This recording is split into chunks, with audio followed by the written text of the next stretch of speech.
Hey guys, Roni here, makeupless without doing my hair, so don't mind me. But I really wanted to try to get a video up. I miss doing them. My schedule's a disaster, trying to balance baby at home and accomplishing things. It's just not working for me right now.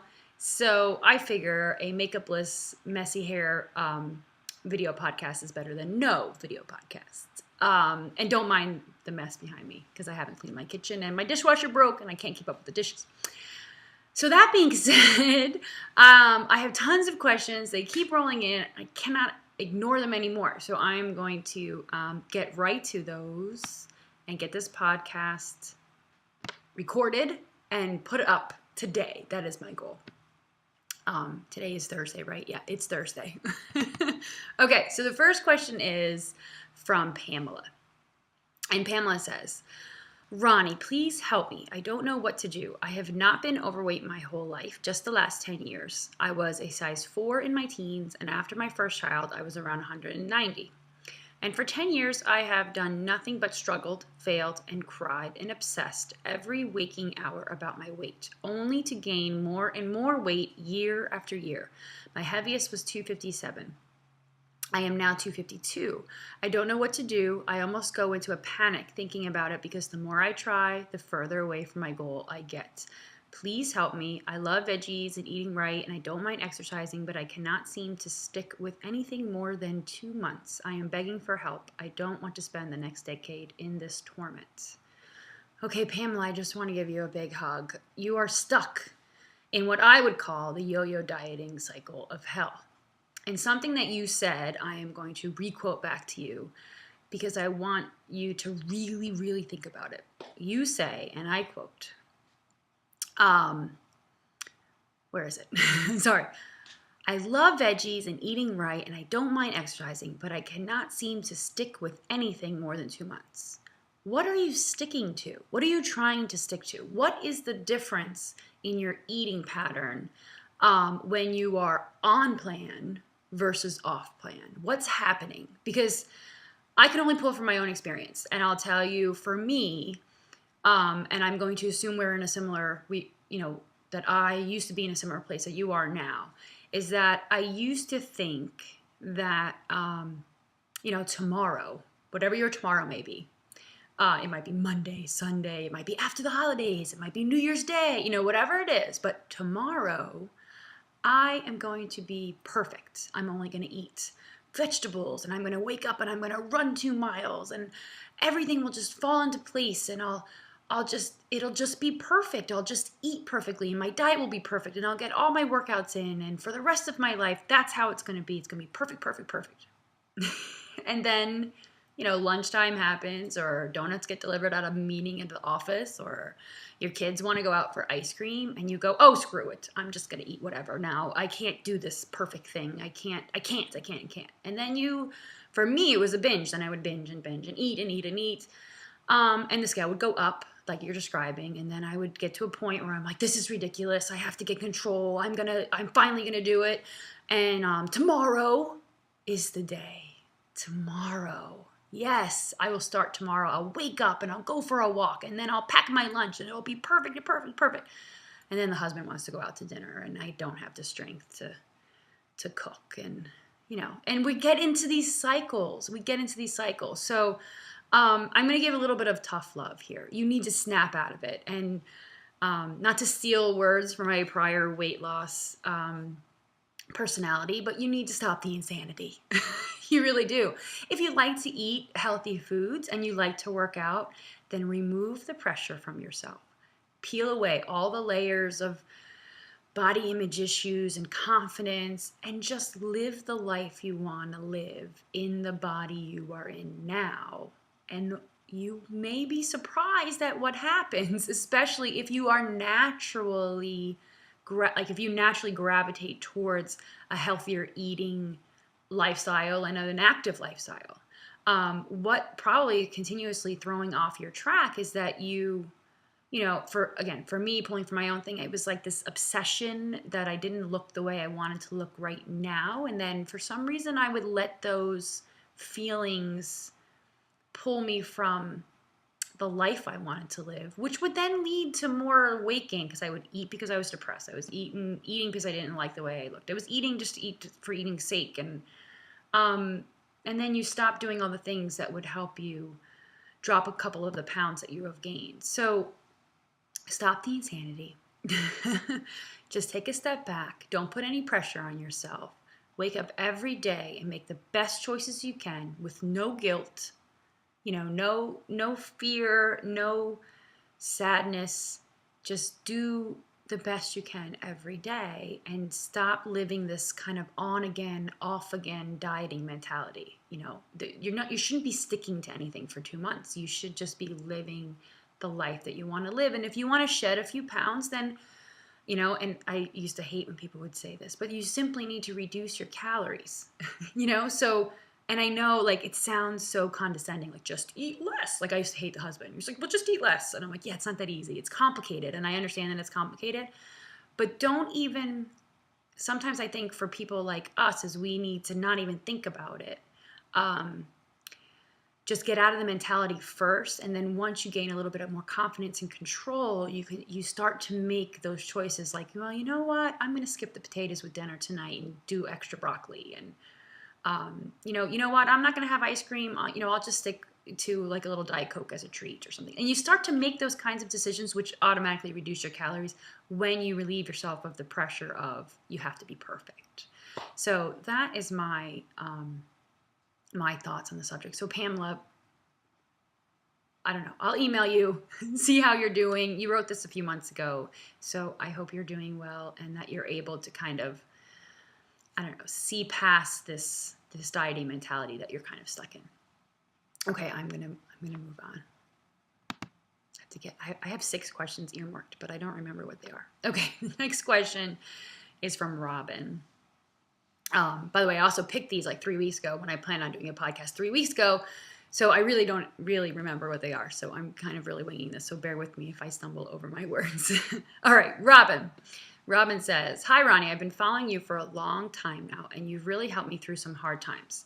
I'm a college student, and it seems like all my friends are thinner than I am. They appear to have no problem shoveling down hot fudge sundaes or drinking 3 sodas every day. I'm so jealous of their metabolisms. Since you were struggling with your weight in college, if you had to go back and do it all over again with the knowledge that you have now, what would you do differently? Being in school doesn't really allow for a set routine every day, so I was wondering what advice you have for the on-the-go student with limited options. Oh, if I could go back to college. This is a great question. This is a fun question. Okay, so first I can tell you everything I did in college that was wrong. And really, truly, it was wrong. I don't like to do the whole bad, good camp. But when you're ordering routinely, large strombolis at 2 a.m. and eating the whole thing by yourself 3 to 4 times a week, that's just not good. So first of all, I would stop the nighttime ordering of food. I don't know what it is about college, but the husband and I, we weren't married back then, but we would go out drinking and we would have a good time, and we would get back, and there was a pizza place in our college town that closed at 3. So we would try to get our order in before 3, and we would do this 2 to 3 times a week. And I literally would eat the equivalent of probably a medium pizza by myself 3 times a week at 2:30 in the morning, 3 o'clock in the morning. It's ridiculous. And I would wake up hungry. Isn't that weird? I would wake up hungry and then get breakfast and just eat more carbs, just more empty carbs, big bowls of Fruity Pebbles or something like that. It was ridiculous. But anyway, what I would do differently, or what I would do if I was in college now, and if I can go back now with who I am today, it would be such a different experience. I think I would still have a good time. And I say that, and most of you who went to college would know, I would do all the frat parties and have fun and drink and all. I wouldn't say I was a party girl, but I had a lot of good group of friends, and we would go out a lot, especially in graduate school, get a little loopy and have fun. But I wouldn't involve food in everything I did. For some reason, everything revolved around food in college. Like I said, we would order late at night. Every time I would meet the boyfriend, it was always at the Commons where we were eating.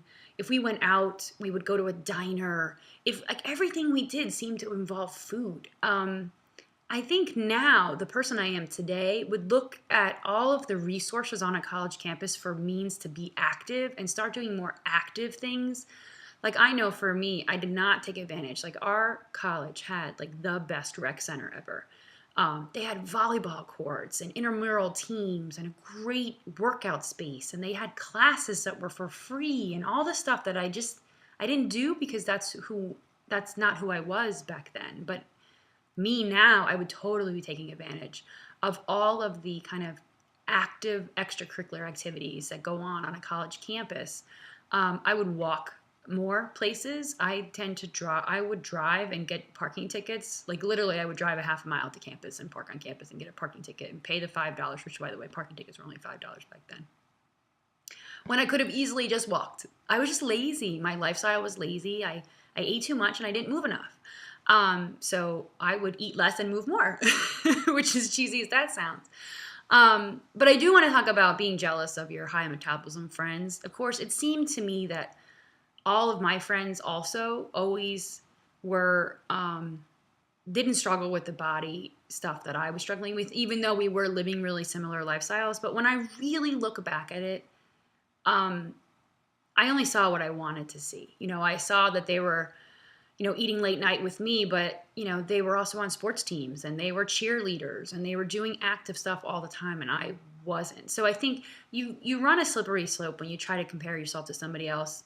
On any level, when you try to compare your bodies or when you try to compare your habits or why does she get to eat that and I don't get to eat that and what. So first of all, comparing is, everyone has their own burdens to bear. So your friends who are skinny, they may not, have body image issues or body issues, but they have other issues. Believe me, everybody has an issue. So there's that level of it. But then there's also that you don't know the whole picture. You don't know what those people are doing when you're not around.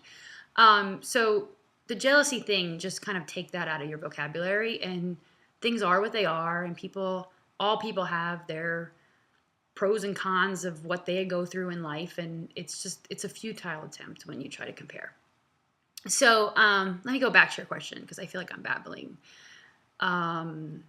What would you do differently? So that's what I would really take advantage of all the fun, active things that go on in college. Like everything seems to be more active, even though I spent most of my time watching movies and eating.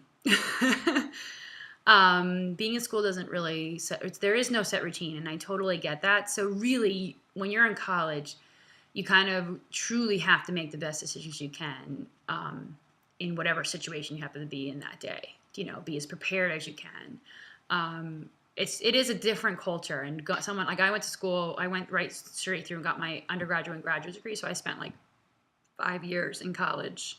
And that's a fun lifestyle, but it is a little stressful and it's a little quirky and you don't know really what's going on day to day. So I totally get that. But it's fun to think back at what I would do in college differently. I definitely wouldn't worry so much about how I looked and more take advantage of the time that I have there because you don't get those years back. Now I have 2 kids.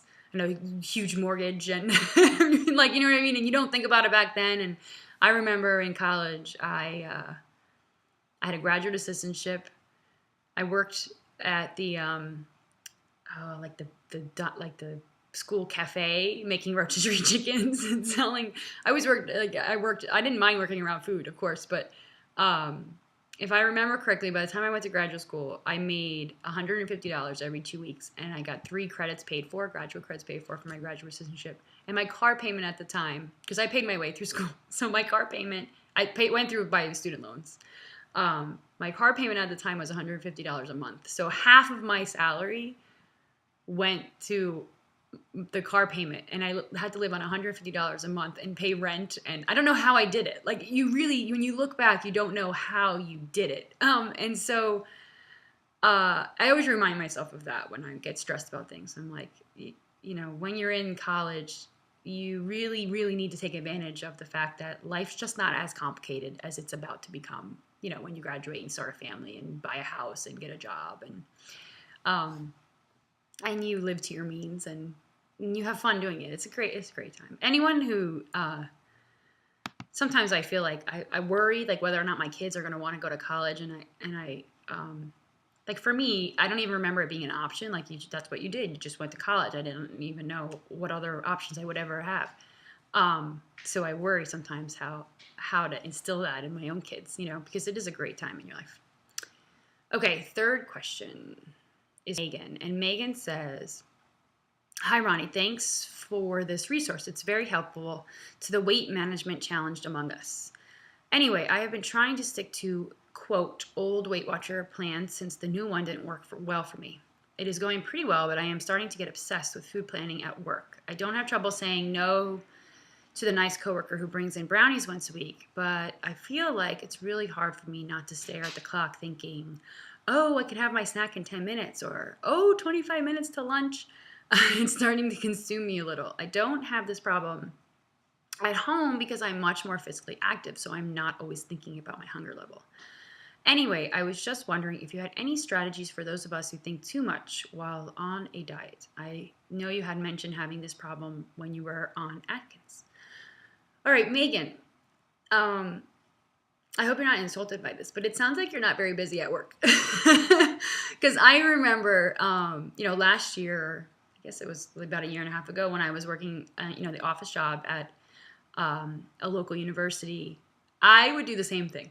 I would look at the clock, and I would bring all my snacks. Like I'd have my yogurt, I'd have my granola bar, I'd have my grape tomatoes, and like whatever. Like I just had my big portfolio of snacks that I would bring.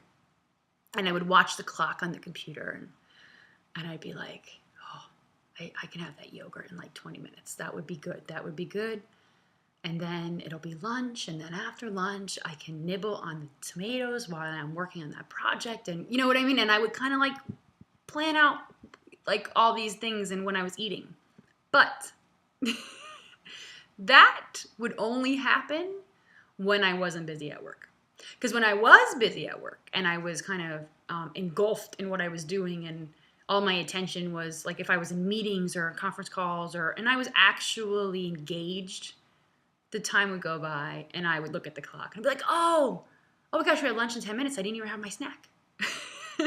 And that is, to me, and I used to talk about this a lot. I know I haven't really been doing a lot of like weight loss stuff, even though I have a weight loss blog, but the art of distraction is a wonderful one, because I know I'm a boredom eater, and I'm going to guess that a lot of people probably listening to this are boredom eaters. When I'm bored, or when I'm, I don't know, not engaged, not an active participant, think about when you go to the movies, what do you want to do? You want to shove popcorn in your mouth, like. But the funny thing is, when you actually are into a real movie, you forget about the popcorn, right? But if it's like a cheesy, boring movie, like you're constantly popcorn in your mouth.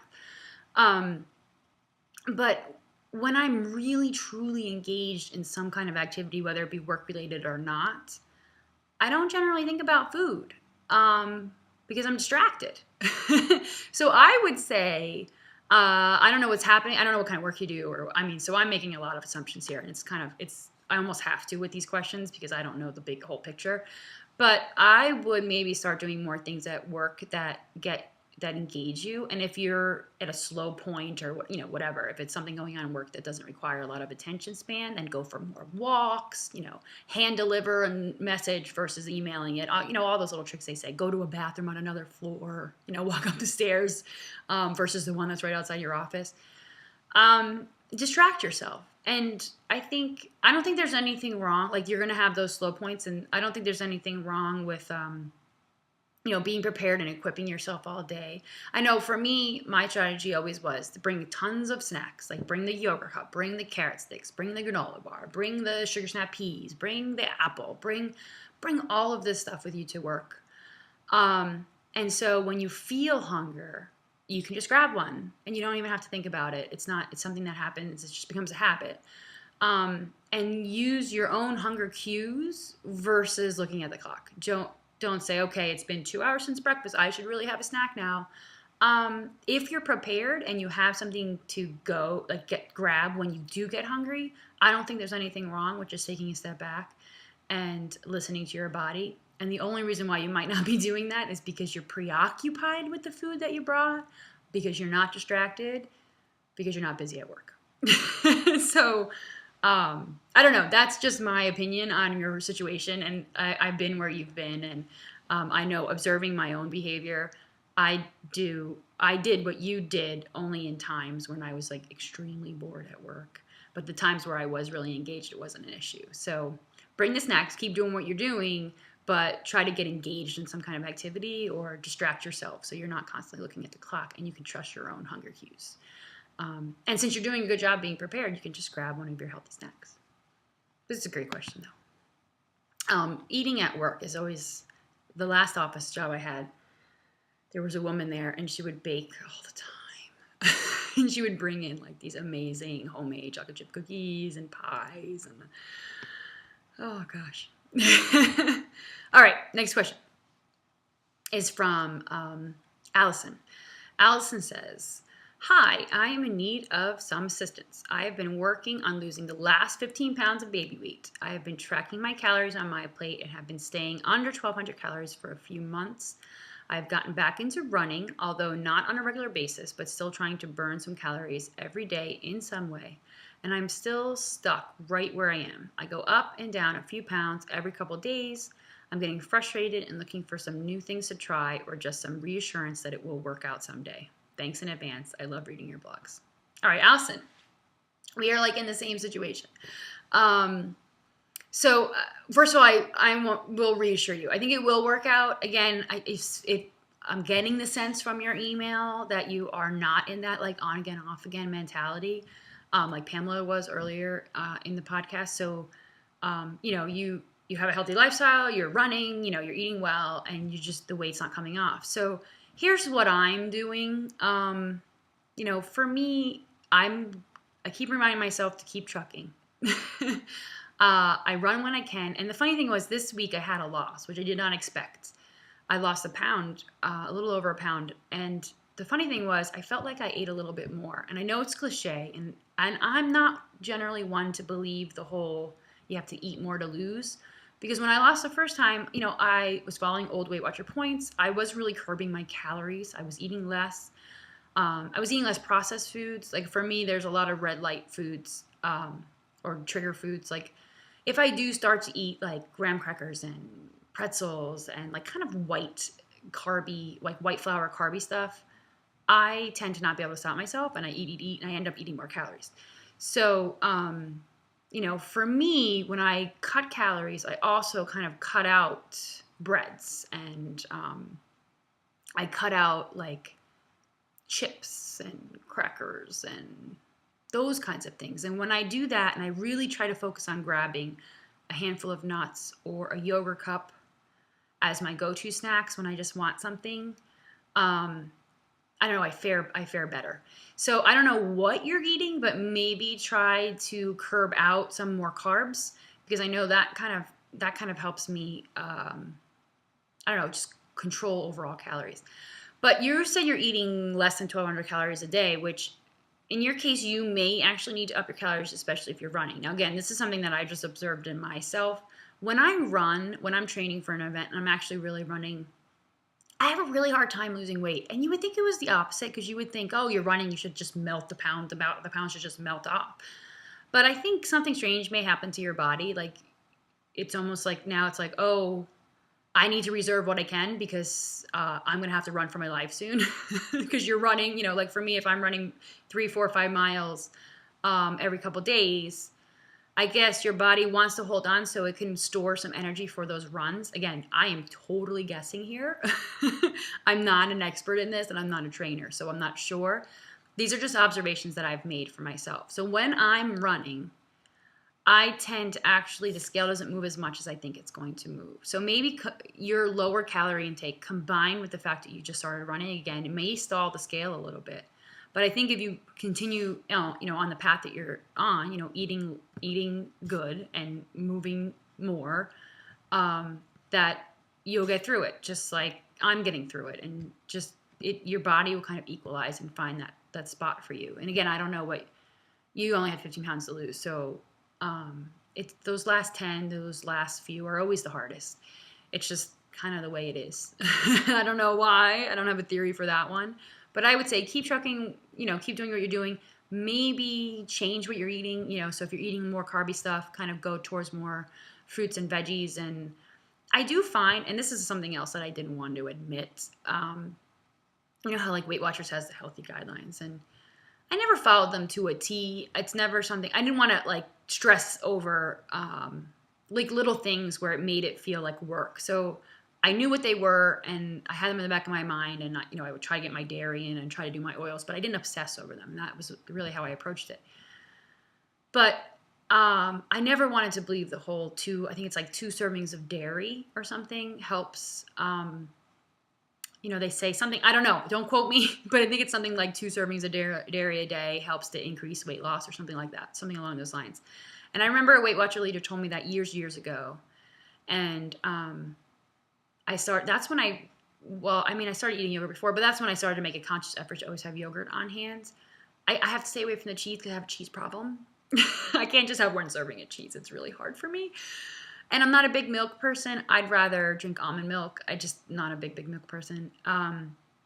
So for me, my dairy sources are yogurt. And I have to say, I've been eating more yogurt probably the past week and a half. And I have noticed a little bit of a jump on the scale, in the downward position. So again, I can't be sure, but sometimes I wonder if there is truth to the low-fat, non-fat dairy and trying to get 2 servings in a day. So if you're not doing that, maybe grab a yogurt cup or, I don't know, just incorporate some yogurt into your diet or some other non-fat dairies. And I buy sometimes the tubs of like non-fat Greek or non-fat regular yogurt.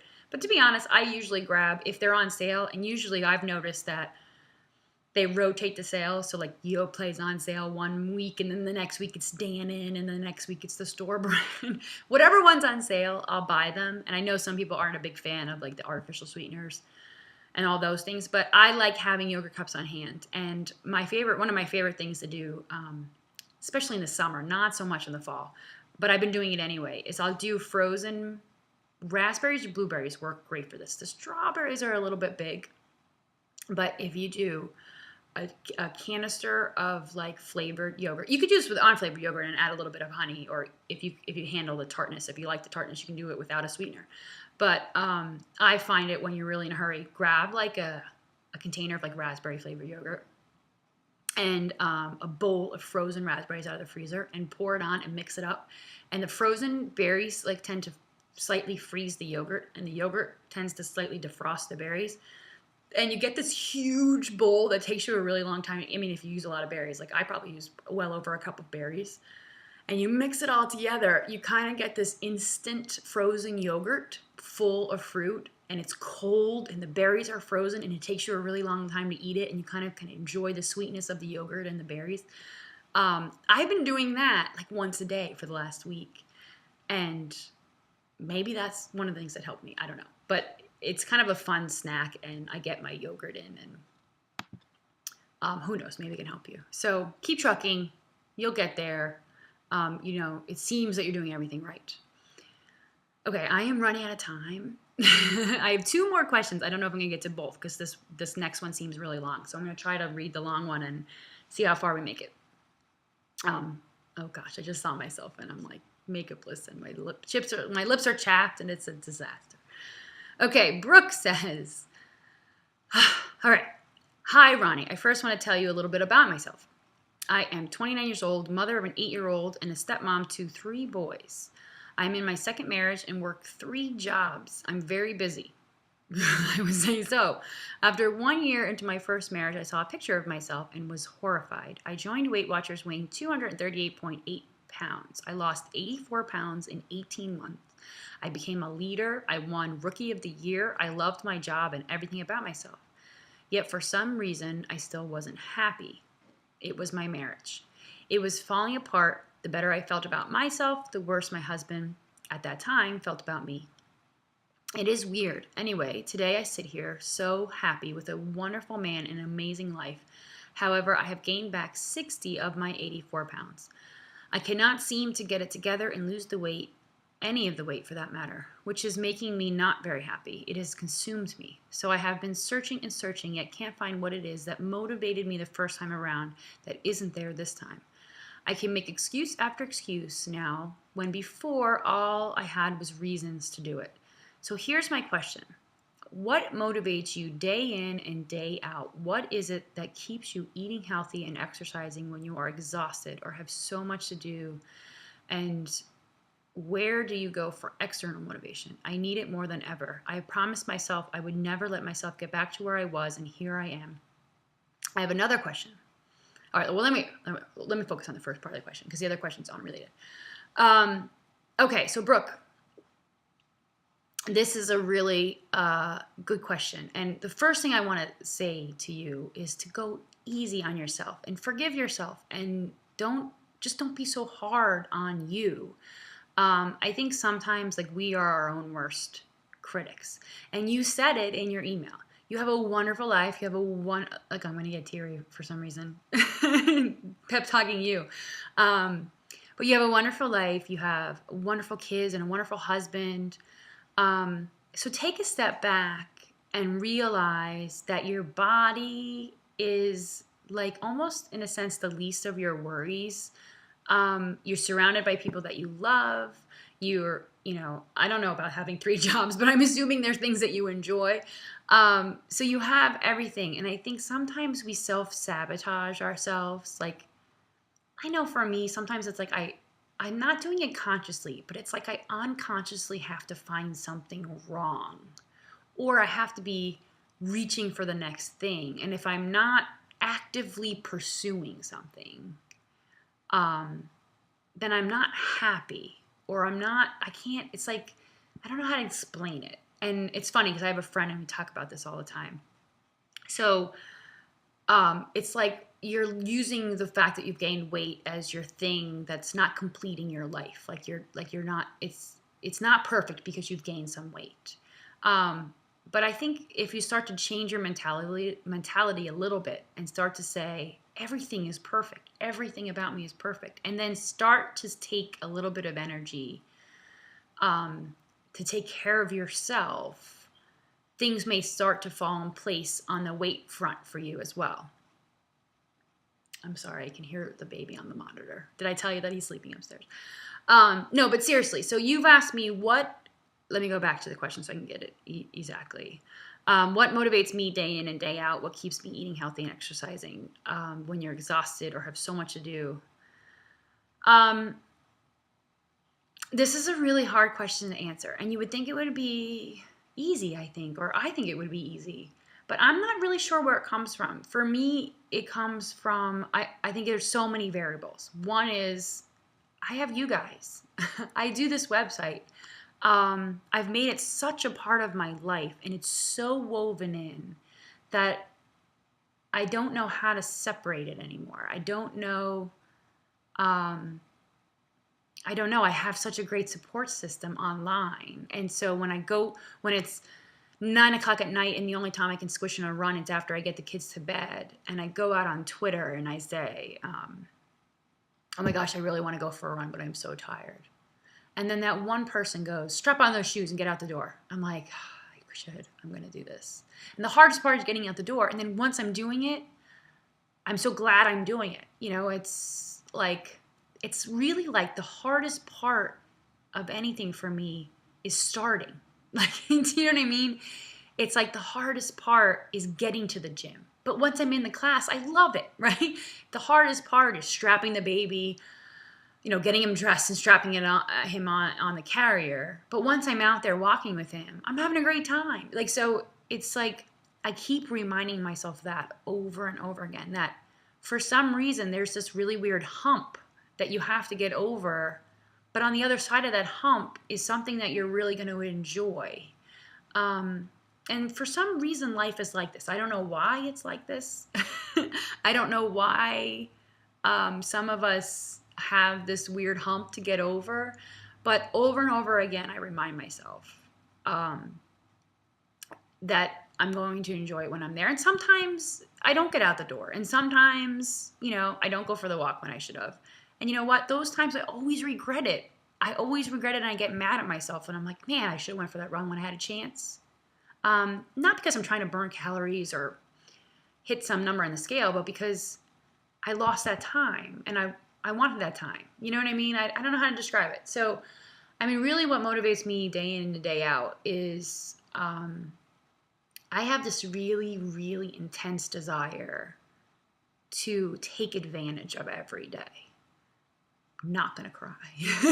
No, but it's true. Like, I really, really look at every day as, we all have responsibilities. I have dishes back there I got to wash. And, I'm going to have to help Ryan when he comes home from school with his homework. And the baby's going to be up any minute from a nap. And he's going to need lunch. And I'll play with him in tummy time.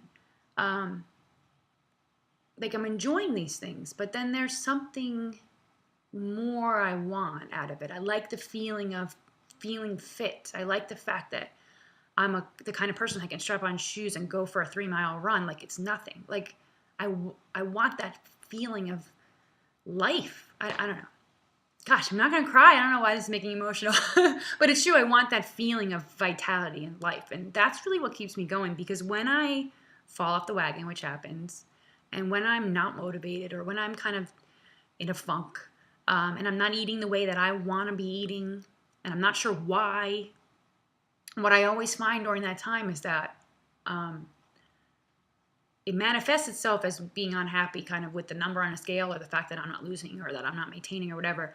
But really what I'm most upset about is that I'm not consciously living the way I want to be living. Do you know what I mean? So, gosh, Brooke, I didn't realize I was going to get this emotional.